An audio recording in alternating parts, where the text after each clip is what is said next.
우리 옆에 분하고 이렇게 인사하겠습니다. 성령님에 의해 이끌림 받는 삶이 되시기를 바랍니다. 성령님에 의해 이끌림 받는 삶이 되시기를 바랍니다. 아멘.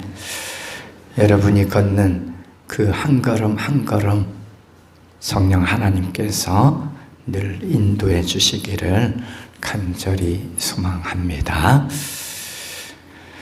예수님께서 세례 요한에게 세례를 받으시고 기도하실 때 성령이 임하시고 하늘에서 이런 소리가 들려왔습니다. 너는 내 사랑하는 아들이요 나는 너를 좋아한다 라는 말씀입니다. 여러분, 하나님의 아들이신 분이 시험 받으실 필요가 있을까요? 죄 없으신 분이 시험 받을 필요가 있으실까요? 이처럼 하나님께서는 예수님이 하나님의 아들이시며 메시아이심을 알려주셨습니다. 오늘 말씀은 하나님의 아들로서 그리고 메시아로서 오늘 성령님에 의해 광야로 이끌려 가셔서 시험 받으신 예수님에 대해서 말씀하고 있습니다. 또한 우리도 하나님의 자녀라고 해서 시험이 없을까요? 성경에 보면 이 시험이라는 단어를 두 가지로 표현할 때가 있습니다. temptation이라는 단어, 유혹이죠. 유혹도 있고, 그리고 테스트한다 할 때 테스트. 하나님의 자녀 역시도 시험이 있습니다. 오히려 하나님의 자녀로 살아가면 더 많은 마귀의 시험을 받게 됩니다. 왜냐하면 마귀는 믿는 자를 삼키려고 두루 찾아다니기 때문이다 라고 성경은 말씀합니다. 베드로전서 5장 8절에 이렇게 말씀합니다. 근신하라, 깨어라. 너희 대적 마귀가 우는 사자같이 두루 다니며 삼킬 자를 찾나니 라고 말씀합니다. 시험은 강한 사람, 약한 사람 없습니다. 누구에게나 찾아오는 것이 이 마귀의 시험이죠. 마귀는 마귀에게 속한 자를 시험하지 않습니다. 왜냐하면 이미 자신의 하수인이기 때문에 시험할 필요가 없죠. 주님 안에 살아가는 사람, 주님의 통치를 받고 주님의 다스림 안에 살아가는 그 하나님 나라의 백성들을 마귀는 시험하는 것이죠. 오늘 우리들의 삶이 성령님께 이끌림 받아 광야와 같은 상황 속에서 시험을 받고 있다면 그것은 바로 우리가 하나님의 사람임을 확증하는 일임을 잊지 마시기를 바랍니다. 내가 그래도 하나님의 사람으로 살아가고 있기 때문에 이러한 시험들이 있구나라고 여기시면 되죠. 그러면 우리는 어떻게 해야 합니까? 이 시험이 다가올 때, 우리를 믿음의 사람인가 테스트할 때, 우리를 유혹할 때 어떻게 해야 될까요? 예수님처럼 시험을 이기려면 성령으로 충만해야 되고 말씀으로 무장되어 있어야 합니다. 우리가 늘 변화되지 않는 삶에 대해서 보게 됩니다. 사람은 변하지 않습니다. 그런데 변화되는 길은 있지요. 성령님에 의해 이끌림 받고 말씀에 의하면 변화되죠. 그런데 말씀에 집중하지 않아요. 말씀을 내 것으로 삼지 않아요. 나의 무기로 삼지 않기 때문에 우리 인생이 변하지 않는 것입니다. 우리 주님의 이 시험 받으심에 관한 내용은 오늘 누가복음과 마태복음에 기록되어 있습니다. 사람의 몸을 입고 오신 예수님께서는 오늘 시험은 세 가지로 요약될 수 있습니다. 첫 번째는 이 육체적인 욕망에 관한 것이죠. 그리고 두 번째는 세속적인 야망에 관한 것입니다. 그리고 세 번째는 영적인 이 성취욕에 관한 이 시험입니다. 그런데 예수님이 당하시는 이 시험들은 오늘날 우리가 다 유혹받는 시험들과 동일한 시험들이죠. 이 시험에서 맨 처음 실패한 사람이 누구입니까? 첫사람 아담이 이 시험에 실패했죠. 그 유혹에 실패했죠. 그러나 예수님은 이 시험에서 이기시고 승리하셨습니다. 무엇보다 오늘 성령님의 명령으로 인해 시험을 받으시게 되는 것임을 볼 수 있습니다. 이제 예수님께서는 성령님의 인도하심을 따라 광야에 나가서 마귀의 시험을 말씀으로 물리치심으로써 하나님 나라를 대적하는 마귀의 괴계에 대해서 승리하실 것임을 예고하신 거예요. 사탄의 권세를 완전히 이기고 승리하셨다는 것을 어디에서 보여주셨죠? 십자가에서 보여주신 거예요. 그래서 십자가는 하나님 나라의 성취라고 말합니다. 예수님께서는 이 공생의 사역을 시작하시기 전 이 마귀의 시험을 받으셨습니다. 왜냐하면 예수님께서 선포하실 하나님 나라의 복음 그 자체가 하나님의 권세에 대적하는 마귀의 괴계를 물리치고 하나님의 온전한 통치가 이루어지도록 하는 것이기 때문에 그렇습니다. 예수님께서 세례를 받으실 때 이 비둘기 같은 형체로 성령이 메시아이신 예수님 위에 임재하였습니다. 예수님께서는 그곳에서 성령 충만을 입으셨습니다. 세례를 받으신 후에 예수님께서는 성령의 인도하심을 따라 광야에서 마귀의 시험을 받으셨습니다. 오늘 사탄은 세 가지 문제를 가지고 예수님을 시험하였습니다. 오늘 본문은 우리가 너무 많이 듣고 잘 아는 말씀이죠. 근데 그 속에 담겨진 이 사탄이 시험하는 시험의 내용인지를 우리가 잘 알고 있어야 돼요. 예수님께서는 이 성령의 인도하심을 따라 광야에 계셨던 이 40일 동안 어떻게 하셨습니까? 아무것도 드시지 않았다라고 말씀하고 있죠. 이것은 사탄이 유혹하기 좋은 기회이기도 합니다. 성령님의 인도하심에도 불구하고 예수님께서는 인간의 이 육체적 필요, 곧 배고픔을 겪으신 것은 당연한 일이죠. 오늘 본문에 보면 주님께서 줄이신지라. 배고픔의 문제는 모든 인간에게 닥친 문제죠. 오늘날 세계 곳곳에 이 기근으로 인해서 각종 재해로 인해서 이 배고픔의 문제를 제대로 해결하지 못하는 사람들이 수없이 많습니다.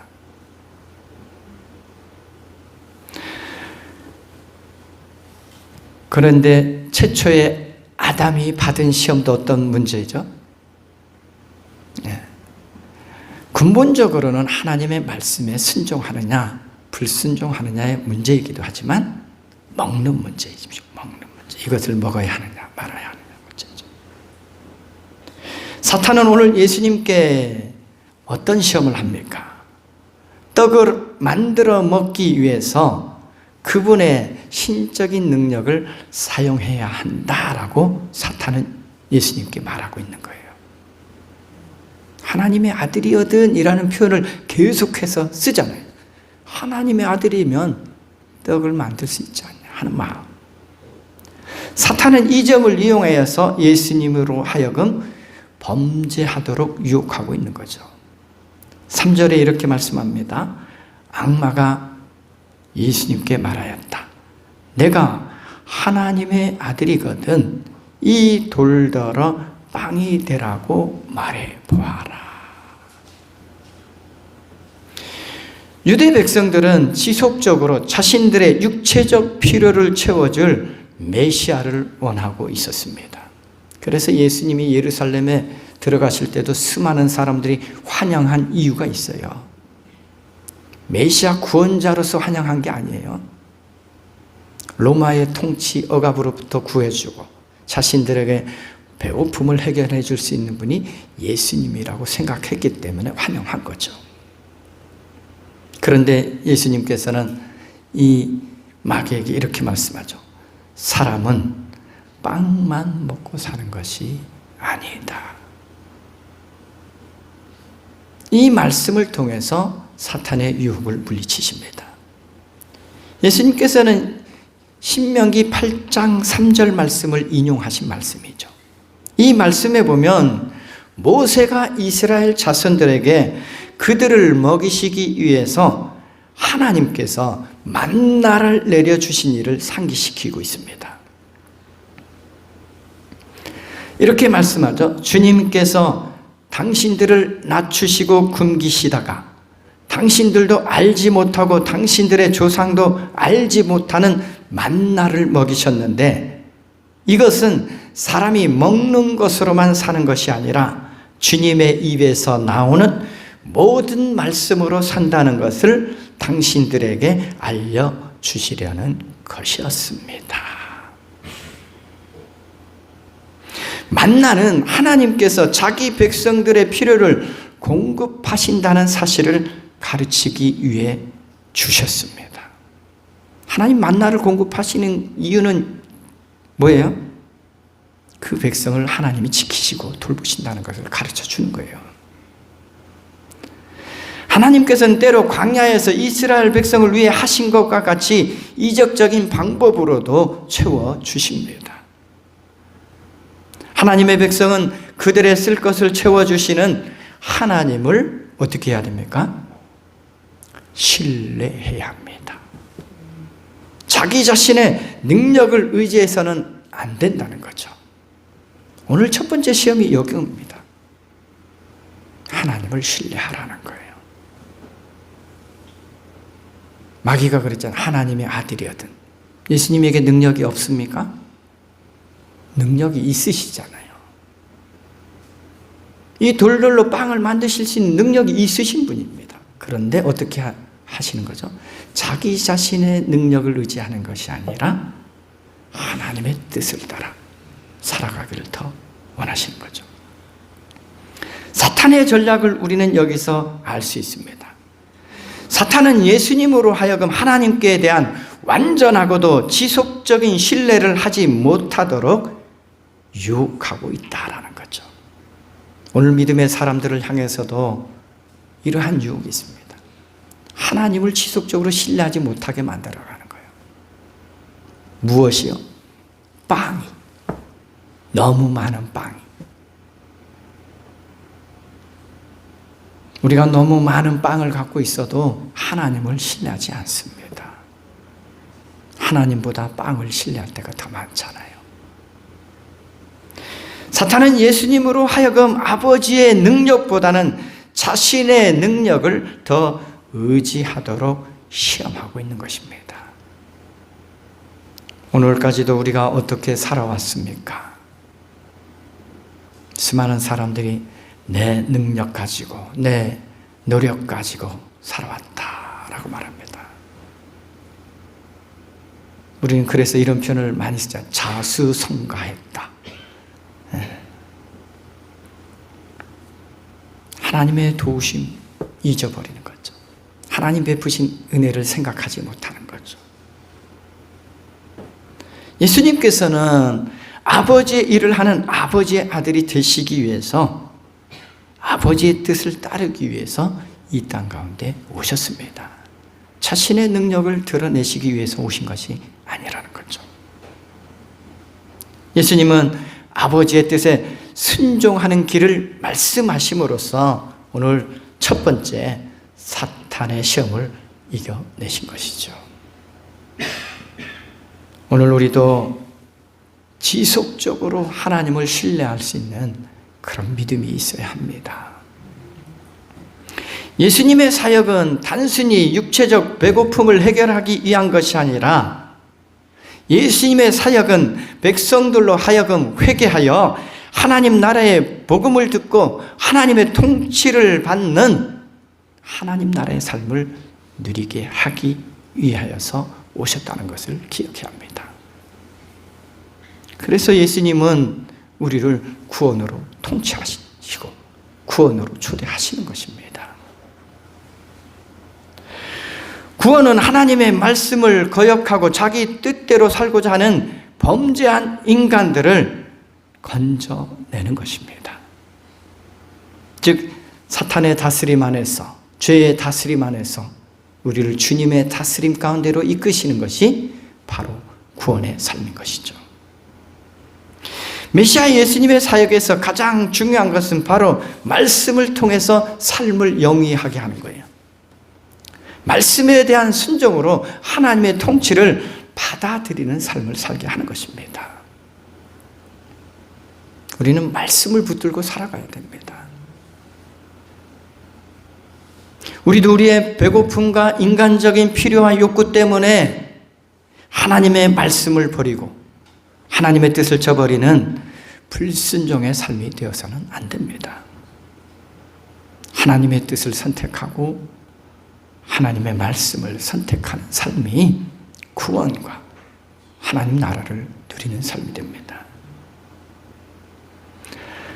첫 번째 유혹에서 실패한 사탄은 포기하지 않습니다. 두 번째 유혹을 전개합니다. 예수님께서 첫 번째 시험에 대해서 어떻게 대처하셨죠?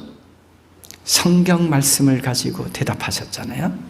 그런데 이제는 마귀도 성경을 인용해서 예수님을 두 번째 시험 가운데로 유혹합니다. 사탄은 예수님에게 시편 91편 11절 12절 말씀인 그가 천사들에게 명하셔서 내가 가는 길마다 너를 지키게 하실 것이니 너의 발이 돌부리에 부딪히지 않게 천사들이 그들의 손으로 너를 붙들어 줄 것이다 라는 말씀과 마태복음 4장 6절 말씀인 말하였다 내가 하나님의 아들이거든 여기에서 뛰어내려 보아라 성경에 기록하기를 하나님이 너를 위하여 자기 천사들에게 명하실 것이다. 그리고 그들이 손으로 너를 떠받쳐서 너의 발이 돌에 부딪히지 않게 할 것이다 하였다라는 성경의 약속이 진실인지를 증명하기 위해 아래로 뛰어내려 보라고 시험을 합니다. 이것은 사탄과 그의 종들이 언제든지 그들의 뜻에 맞게 하나님의 말씀을 왜곡하여 사용한다는 점을 잘 보여주는 거예요. 성경을 왜곡할 수 있다는 거예요. 오늘날도 성경을 왜곡해서 가르쳐서 이단 사이비가 얼마나 많이 나오는지 몰라요. 그래서 성경은 구절구절 뺏어보면 안 돼요. 전체적으로 봐야 되는 거예요, 성경은.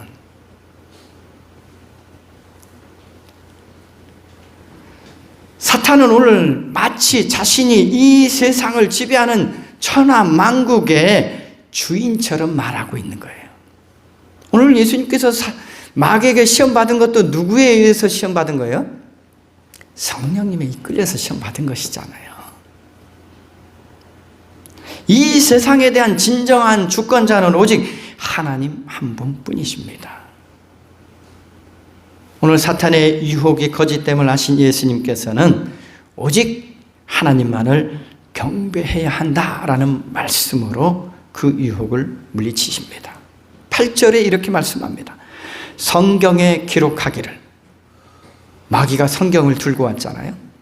그러자 예수님께서도 성경에 기록하기를 주 너의 하나님께 경배하고 그분만을 섬겨라 하였다 라는 말씀을 통해서 물리치시죠.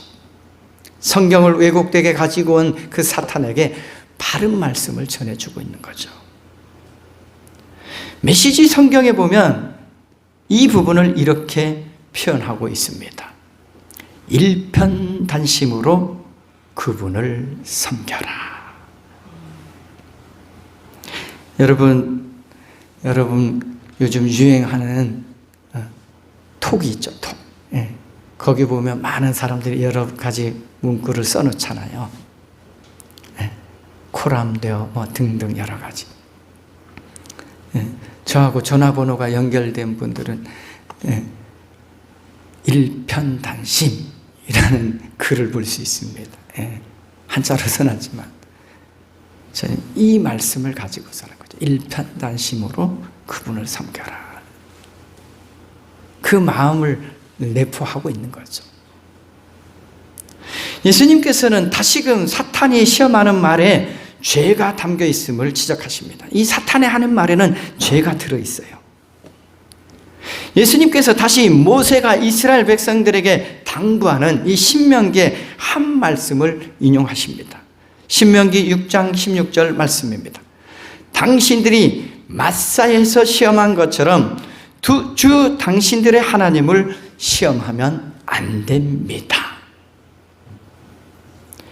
이 마사는 이스라엘 백성들이 물이 없다는 이유로 하나님을 향하여 불평한 거죠. 즉 모세를 향해 불평했지만 누구를 향한 거죠? 하나님을 향한 불평이에요. 그들은 불평함으로써 자기들이 하나님을 의지하지 않는 것을 나타내 보였어요. 만나도 공급해 주셨는데 그들은 하나님을 의지하기는커녕 어떻게 한 거죠? 하나님을 시험한 거죠.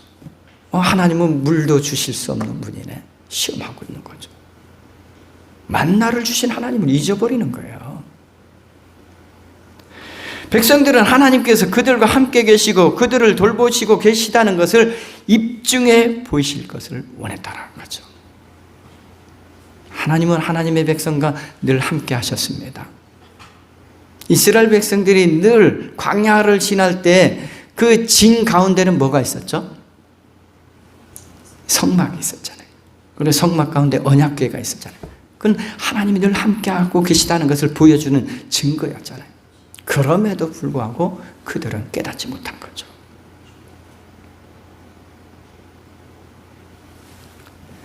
오늘 우리들은 정말 하나님을 신뢰하는 믿음이 있어야 합니다. 우리 신앙이 안일한 신앙이 되어서는 안 된다는 거죠. 하나님이 지키시고 하나님이 인도하신다는 그 믿음이 있어야죠. 그런데 예수님께서 이렇게 말씀하신 이유가 뭡니까? 성전 꼭대기에서 뛰어내리는 것이 신앙적인 행동이 아니라는 것을 가르쳐 주는 거예요. 그러한 행동은 하나님께서 자신이 하신 말씀을 지키시는지 혹은 그렇지 않은지 시험해 보려는 것이기 때문에 불신의 행동이라는 거죠. 꼭대기에서 뛰어내려야 신앙을 증언하는 게 아닙니다. 신앙은 하나님의 말씀에 순종하는 게 바른 신앙이지, 마귀가 꼭대기에서 뛰어내리면 하나님이 받쳐주실 거다 해서 우리 뛰어내려도 돼, 이게 신앙이 아니라는 거죠. 주님의 말씀을 벗어난 거죠. 왜곡한 거죠.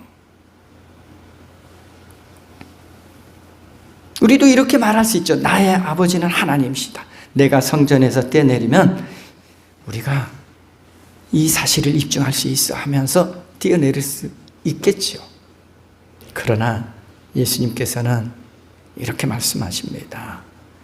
믿음이 없이는 하나님을 기쁘시게 할 수 없다라는 거죠. 주님은 우리가 믿음으로 나아가서 살아가기를 원하시죠.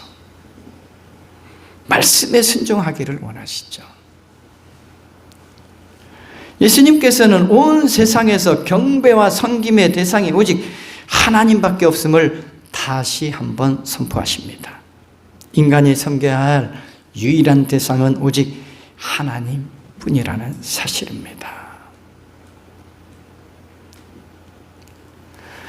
사탄이 던진 세 번째 유혹은 두 가지 측면에서 예수님을 괴롭히는 일이 됩니다. 첫째는 하나님과 예수님의 관계, 그 신뢰 문제입니다. 사탄의 말에 의하면 성전 꼭대기에서 뛰어내리는 것은 하나님을 신뢰하느냐 아니면 신뢰하지 못하느냐 하는 것이죠. 사탄의 주장에 따르면 만약 예수님께서 하나님을 신뢰한다면 성전 꼭대기에서 어떻게 해야 된다는 거예요? 뛰어내려야 한다는 거죠. 이건 사탄의 주장입니다. 그러나 하나님에 대한 믿음과 신뢰를 시험하는 것, 그 자체가 바로 하나님을 신뢰하지 않는 것이라는 거예요. 그래서 예수님께서는 주 너의 하나님을 시험하지 말아라 라고 말씀하고 있는 것입니다.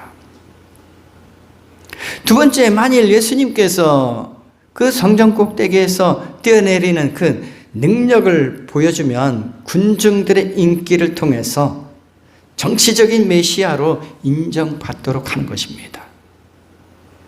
만약 예수님께서 사탄의 말대로 성전 꼭대기에서 뛰어내려 한 곳도 다치지 않았다면 이를 지켜보거나 소문을 듣는 백성들은 그를 영웅처럼 생각하고 우상처럼 섬기며 따르게 될 것입니다. 그러나 예수님께서 뛰어내려 군중들이 예수님을 따르게 된다면 이것은 하나님의 뜻을 이루는 것이 아니라 자신들의 조건을 만족시키는 정치적 메시아로 이해하게 된다는 거죠. 그래서 예수님께서는 주 너의 하나님을 시험하지 말라는 단호한 꾸짖음으로 이 사탄의 시험을 이기시는 것입니다. 우리도 이러한 시험을 받게 되죠. 하나님의 말씀에 순종할 것인가? 아니면 사람들에 의해 명예를 얻고 인기를 얻는 길을 선택할 것인가? 우리는 고민할 수 있습니다. 하나님께서는 이미 그리스도에게 이 같은 약속을 하셨습니다. 내게 청하여라. 문 나라를 유산으로 주겠다. 땅 이 끝에서 저 끝까지 너의 소유가 되게 하겠다라는 말씀입니다. 그러나 이 유산을 그분 자신과 그분의 백성이 받기 위해서는 어떠한 일이 있어야 합니까? 우리가 하나님 나라를 누리기 위해서는 어떠한 일들이 있어야 한다는 것을 말씀하고 있죠.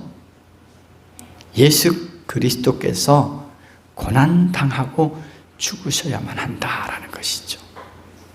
즉 우리가 하나님 나라를 누리고 구원을 누리고 영원한 생명을 누리는 길은 주님의 고난, 주님의 죽으심이 있어야 한다는 거죠. 여기에 사탄의 유혹이 뭐냐면은 고난 없이 상급을 주려고 하고 있다라는 거예요. 고난 없이. 신앙생활 편하면 좋잖아요. 왜 신앙생활 하는데 고난이 있고 아픔이 있습니까? 이런 질문 하잖아요. 아, 고난이 없었으면 좋겠다. 근데 사탄도 이런 유혹을 하는 거예요. 고난 없이 영광을 주려 한다는 거죠. 고난 없는 영광은 없습니다. 지금 여러분이 여기까지 서 있는 것도 그 숱한 고난을 넘어서 여기까지 서 있는 거예요.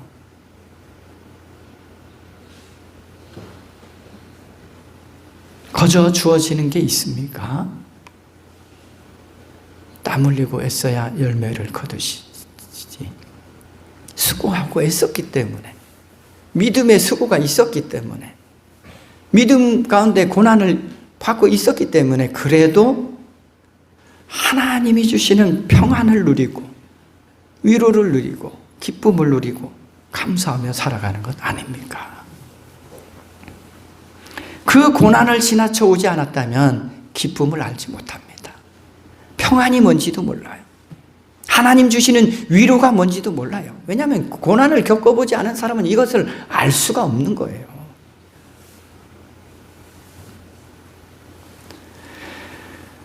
예수님께서는 신명기의 말씀을 또다시 인용하면서 이렇게 말씀합니다. 당신들은 주 당신의 하나님을 경외하며 그를 섬기며 그의 이름으로만 맹세하십시오. 마태복음 4장 10절에 이렇게 말씀합니다. 그때 예수께서 그에게 말씀하셨다. 사탄아 물러가라. 성경에 기록하기를 주 너의 하나님께 경배하고 그분만을 섬겨라 하였다. 하늘에 계신 아버지만을 섬기며 고난의 길일지라도 순종하는 좁은 길은 예수님께서 걸어가셔야 할 유일한 길이었습니다.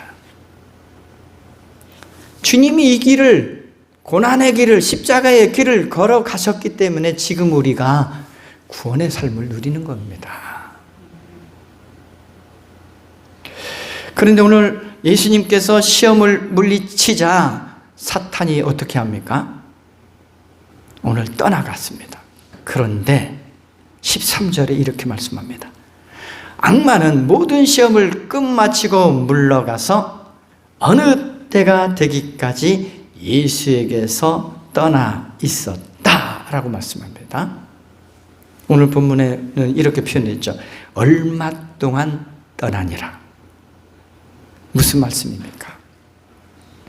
악한 마귀의 떠남은 어느 때가 되기까지라는 것은 사탄의 시험은 지금은 잠시 떠난다 할지라도 언젠가 시험하기 위해서 다시 돌아올 것임을 보여주는 거예요. 오늘 시험을 이겼으니까 내일은 시험이 없는 게 아니에요. 내일이 지나면, 아니 그 다음 날이 지나면 또다시 마귀는 찾아와서 우리를 시험한다는 말씀입니다. 이 부분 말씀을 메시지 성경에 또 이렇게 표현하고 있습니다. 마귀는 숨어서 다음 기회를 노렸다.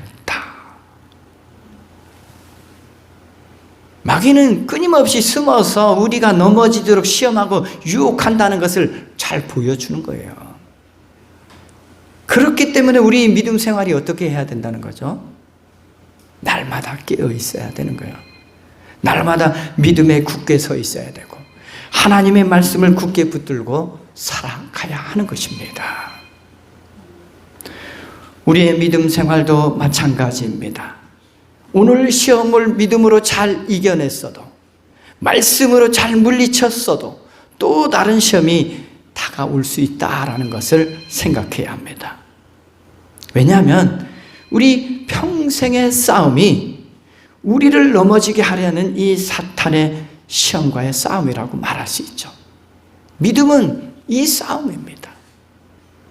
나를 세상의 배고픔, 세상의 명예, 세상의 욕구로부터 유혹하는 것과의 싸움이죠. 사탄은 우리가 주님의 다스리심을 받는 삶이 되지 못하도록 늘 끊임없이 유혹합니다. 왜냐하면 사탄은 자기의 종이 되기를 바라는 거예요. 사탄의 종이 되기를 바라면서 유혹하고 있는 거예요. 사탄은 지금도 숨어서 우리를 시험하기 위해서 노리고 있다라는 것을 경각심을 가진 신앙을 가져야 합니다.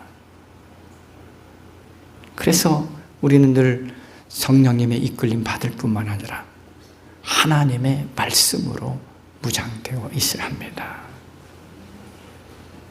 사탄이 하는 일은 다른 게 아니에요. 믿는 사람들이 하나님과의 관계에서 늘 떨어지도록 힘쓴다는 거예요. 그러나 우리가 하나님의 말씀을 붙들고 살아가면, 주님의 통치 아래 끊임없이 살아가면 마귀는 우리를 넘어지게 할 수 없습니다. 왜냐하면 예수님께서 이미 이기신 싸움을 우리가 하고 있기 때문에 그렇죠. 무엇보다 예수님께서는 아버지의 뜻과 말씀에 순종하심으로 사탄의 모든 시험을 이기셨다는 것을 기억해야 합니다. 이 시험을 이기는 길은 하나님의 뜻, 하나님의 말씀에 순종하는 것입니다. 또한 예수님의 이 시험 당하심은 예수님을 따르는 제자들이 말씀을 통해서 사탄의 시험을 극복하고 온전히 하나님의 뜻에 순종해야 한다는 것을 보여주는 말씀이기도 합니다. 즉 제자들을 위해서 먼저 시험 받으시고 제자들도 이와 같은 삶을 살아야 한다는 것을 본을 보여주시는 것이죠. 그리스도인은 시험의 때마다 하나님의 말씀을 구체적으로 적용함으로 모든 사탄의 시험을 이기고 하나님과의 이 관계를 친밀하게 유지해야 합니다. 요한일서 2장 16절에도 오늘 이 사탄이 던졌던 시험의 내용이 나옵니다. 우리가 잘 아는 말씀이죠. 육신의 정욕, 안목의 정욕, 이생의 자랑과 같은 시험이 있다라고 말씀합니다. 우리들은 이 사탄의 시험과 관계함을 철저히 경계하고 물리칠 수 있어야 합니다. 시험을 당할 때 예수님처럼 성령의 인도하심을 따라 하나님의 말씀 속에서 그 해결책을 찾고 주님의 도우심을 힘입어 승리하는 믿음의 삶이 되시기를 간절히 기도합니다. 기도하겠습니다. 자비하신 하나님 아버지, 저희들이 살아가는 동안 믿음 안에서 살아갈 때 수많은 시험, 유혹거리가 있을 때 예수님처럼 시험을 이겨내게 하여 주옵소서. 감사드리며 예수 그리스도 이름으로 기도드립니다. 아멘.